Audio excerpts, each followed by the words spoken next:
Ada perusahaan tempe itu, bapak-bapak dari Pekalongan itu, ada yang usaha kuliner juga di lingkungan Semeru ini untuk menjadi kampung yang tangguh.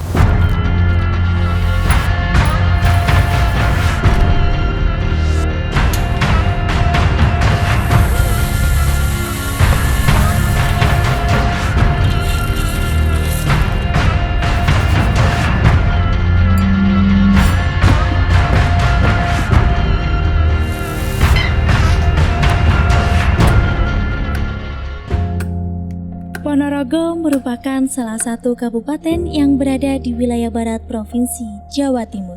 Satu kecamatan ini terkenal dengan julukan Kota Reog karena merupakan daerah asal kesenian reog.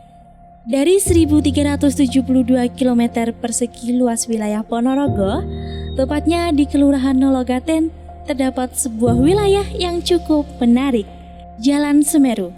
Tepat berada di posisi strategis Kabupaten Ponorogo. Pemerintah sangat mendukung untuk bersama-sama membenahi lingkungan Semeru ini untuk menjadi kampung yang tangguh. Jadi tangguh artinya tangguh secara ekonomi, juga menjadi kampung yang indah, yang bersih. Terkait dengan lingkungan sini, harapan saya sebagai Ketua RT, lingkungan khususnya lingkungan Semeru dapat berjalan dengan baik, istilahnya kehidupan sosial masyarakatnya dapat berjalan dengan baik. RT kita ditunjuk bersama kelurahan sebagai pilot project, yaitu mensukseskan program gubernur sebagai kampung tangguh sayur mayur. Nah, program ini saat ini masih di konsep dan keharapannya nanti membawa dampak yang bagus buat masyarakat, khususnya lingkungan RT 4 RW 1 lingkungan Sunudin. Jalan yang ada di Ponorogo itu yang menentukan kabupaten. Tapi biasanya itu sesuai dengan karakter lingkungan. Jadi karakter lingkungan, contohnya kelurahan yang seperti itu ya. Jadi ada riwayat kelurahannya. Ya, berdirinya kelurahan itu bagaimana, seperti itu. Jadi di kelurahan itu ada forum masyarakat, jadi bukan forum ya, namanya lembaga kemasyarakatan, itu ada. Kalau di kelurahan itu namanya LKK, LPMK namanya, kalau dulu LKK, sekarang LPMK. Kalau di desa itu namanya BPD. Kita prioritas, kita musyawarah prioritas itu, kita nggak langsung ini saya, jadi masyarakat itu tidak tergantung saya. Jadi tidak pemerintah harus udah ini saya putuskan ini, enggak. Jadi kita masyarakat musyawarah itu tadi loh. Aspirasi masyarakat itu bagus, jadi mendukung sekali. Jadi katakanlah usulan mereka itu kita tampung, kita ACC, wah mereka antusias banget. Saya layangan yang ngerti pedot yang ceblok pegang jebol saya. Guyub rukun adalah kata yang pantas disematkan untuk masyarakat di Jalan Semeru. Masyarakat saling membantu satu dengan yang lainnya. Hal tersebut tercermin dalam proses pembuatan masjid. Mereka bergotong royong membantu pekerja tetap. Semangat inilah yang menjadi cikal bakal dalam menjunjung kehidupan sosial yang lebih baik di Jalan Semeru. Untuk kehidupan beragama, alhamdulillah di sini cukup baik. Jadi antusias warga untuk menjalankan agama, khususnya dari di sini agama Islam, alhamdulillah sangat baik sekali. Harapan saya ya di sini masyarakatnya tetap kompak, semangat dalam menjalankan kehidupan sehari-hari, baik sosial maupun dalam hal keagamaan, sehingga bisa tercipta masyarakat yang tentram, aman, dan damai. Assalamualaikum warahmatullahi wabarakatuh. Kegiatan utama masyarakat di Jalan Semeru bukan dari sektor pertanian, melainkan dari sektor ekonomi berupa usaha dagang. Salah satu ciri khas masyarakat Semeru ialah saling mendukung usaha satu sama lain demi memajukan perekonomian di Jalan Semeru. Tentunya dengan mengutamakan kebersamaan serta semangat sosial.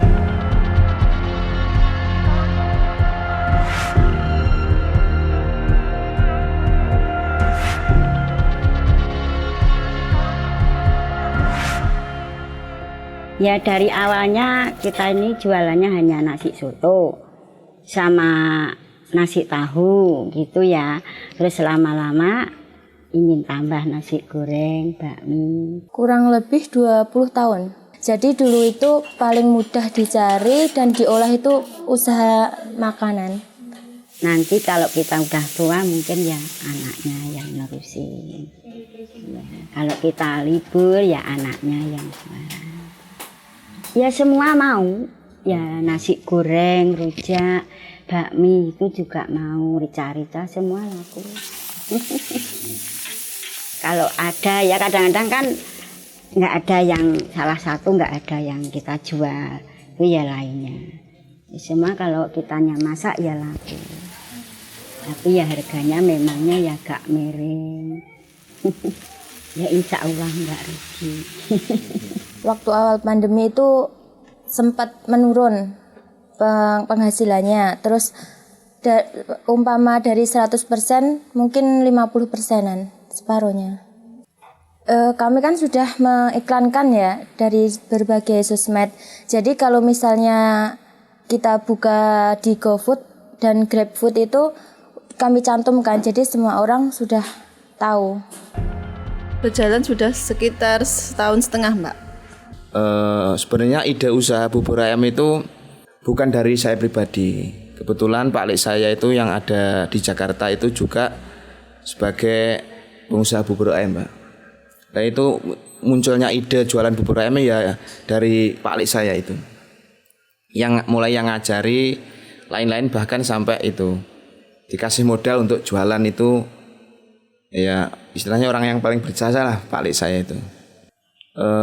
Kalau selaku pedagang bubur, harapannya untuk Jalan Semeru itu kedepannya menjadi jalan ya, yang dikenal protokol, otomatis kalau nanti sudah banyak orang yang lewat, yang tahu, itu secara tidak langsung nanti bisa menambah income untuk jualan kita gitu, seperti itu.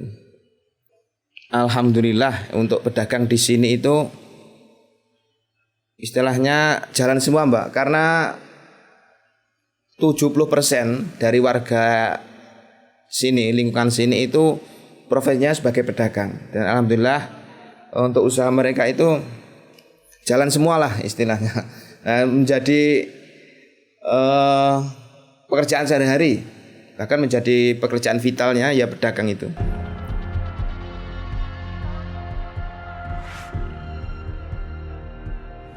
Sebenarnya semua udah dicoba, Mbak.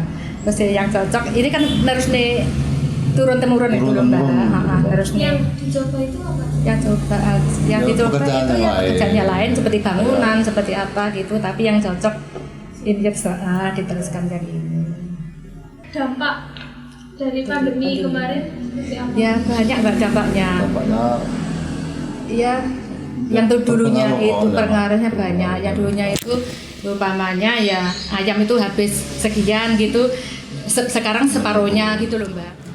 Ini soto ayam Pak Pri Jalan Semeru, rasanya mantap, penjualnya solihah, monggo, murah meriah. Yang mau mencoba monggo. Menekuni usaha tempe dari tahun 2007, mulai merintis usaha di Ponorogo 2007, saya pindah di Semeru mulai 2011.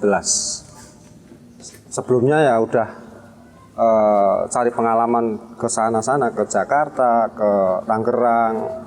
Nah, ini terakhir di Ponorogo. Namanya juga rezeki ya. Tadinya nggak pingin kita itu ke tempe, tapi dari keluarga itu emang ada keturunan kebanyakan produksi tempe, akhirnya kita mengikuti aja. Masalah limbah itu, Mbak, masalah limbah itu ampas tempe itu udah diambil sama peternak sapi, peternak kambing, peternak pitik juga pada ngambil limbah di sini. Jadi limbah di tempe itu nggak bermasalah. Iya, ini itu masalah PPKM memang sangat banget berdampak pada pengusaha kecil seperti saya, karena apa-apa semuanya kan dibatasi. Akhirnya kalau saya ujung-ujungnya bahan pokoknya yang mahal. Nah itu pengaruh PPKM itu nggak di pasar, nggak di rumah, itu akhirnya pengaruhnya gede, Pak. Kebetulan dari keluarga banyak yang bekerja di bidang seni, banding dengan usaha kuliner. Sebenarnya ada yang kuliner sih, tapi kayaknya asik di seni, Pak. Kalau ciri khas dari usaha saya ini, dia memang kesannya melindungi dari bawaan pabrik, istilahnya mengamankan lah. Dari kebijakan pemerintah itu kita juga antusias ya. Jadi kalau seandainya ada mobil masuk, kita harus cek dulu, kita harus semprot dulu. Seperti itu, Pak. Sebetulnya kalau berbicara COVID-19 ini bukan hanya di Ponorogo, tapi kan mendunia. Tetapi lebih spesifik di Ponorogo, secara umum karena Ponorogo ini mayoritas adalah petani. Alhamdulillah selama pandemi ini hasil produktivitas pertanian lumayan meningkat, lumayan baik. Sehingga kalau di bidang pangan, masyarakat Ponorogo ini hampir tidak ada kekurangan. Tetapi memang nilai tukar petani atau hasilnya ini memang terutama di tahun 2021 ini menurun drastis. Oleh sebab itu, kalau berbicara pelaku ekonomi memang bukan hanya Ponorogo tapi secara umum berdampak. Bukan hanya pelaku usaha tetapi memang di birokrasi juga berdampak otomatis. Secara otomatis ketika ekonomi ini turun itu berdampak kepada seluruh sektor kehidupan termasuk pemerintah, karena pemerintah ini salah satu sumbernya adalah pendapatan asli daerah. Pendapatan asli daerah ini berasal dari masyarakat, dari usahanya, baik dari pariwisata, retail dan macam-macam itu. Jadi secara umum kalau kesejahteraannya saya pikir masih dalam tahap belum mengkhawatirkan. Tetapi justru hari ini kita berbicara bukan pada konteks kesejahteraan secara lahiriahnya, tapi sebagaimana justru kita menyelamatkan kesejahteraan dari sisi kesehatan. Jadi yang paling penting hari ini kita justru bagaimana kita secara pribadi atau secara kelompok, keluarga, masyarakat ini yang paling penting adalah sehat dulu. Kesejahteraan secara umum masih bisa dinikmati oleh masyarakat Ponorogo, tetapi memang harus kita akui masih ada kelompok-kelompok masyarakat kita, baik sebelum pandemi ini memang sudah kehidupannya memang mohon maaf di bawah rata-rata atau di bawah garis sejahtera. Kalau dulu di bawah garis kemiskinan kan begitu.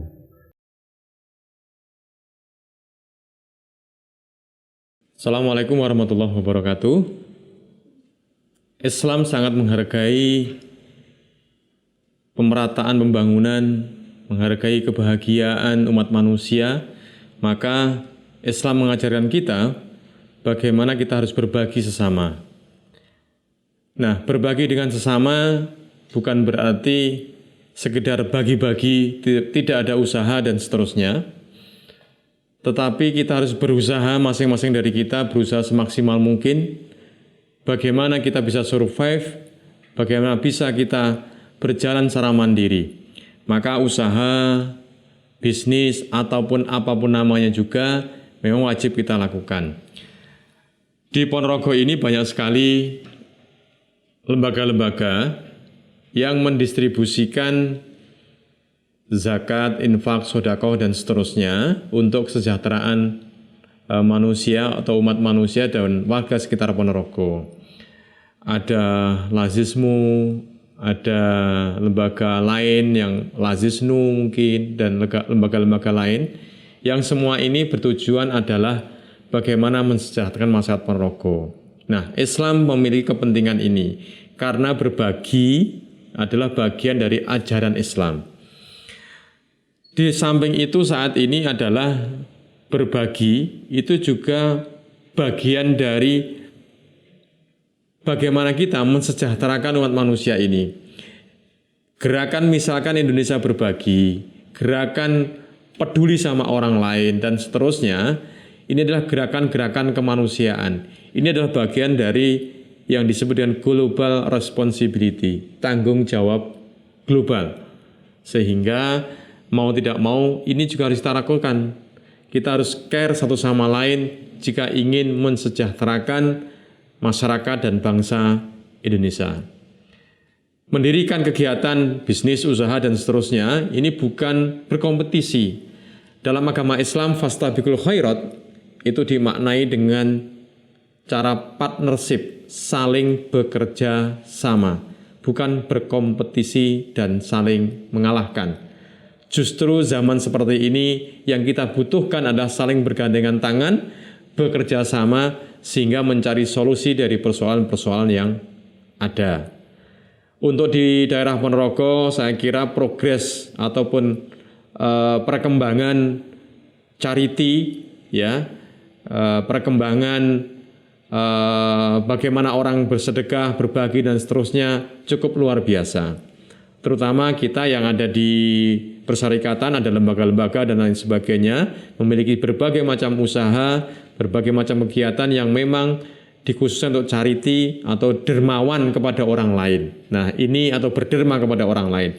Ini harus terus kita galakkan sehingga Ponorogo ini bisa tuntas dari kemiskinan. Harapan ini berat tetapi harus tetap kita lakukan. Mengapa? Karena memang ini tugas dari visi kemanusiaan dan tugas dari agama. Saya kira ini yang bisa kami sampaikan. Terima kasih. Assalamualaikum warahmatullahi wabarakatuh. Perkenalkan, nama saya Bapak Suwardi. Kebetulan saya pengusaha distributor kebutuhan kedelai. Nama saya Julaida Kajawati. Jabatan di sini saya sebagai Lurah Mologaten. Perkenalkan, nama saya Mukhtar.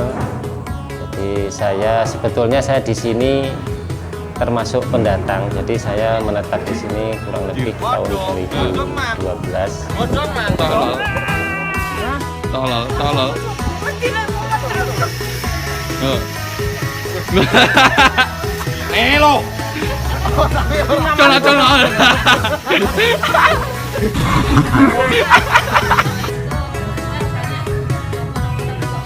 Dan varios drift.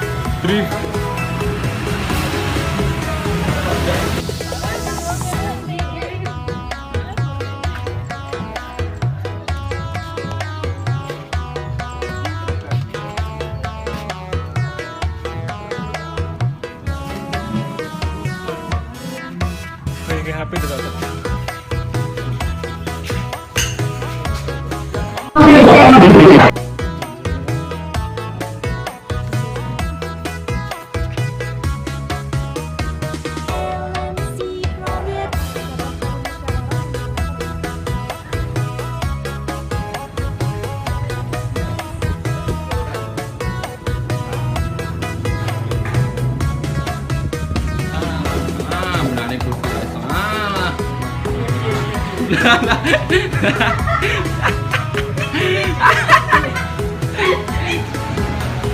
Nah, ini kursi rayo masalah. Mau benar ibu. Iya. Nah, ya ampun.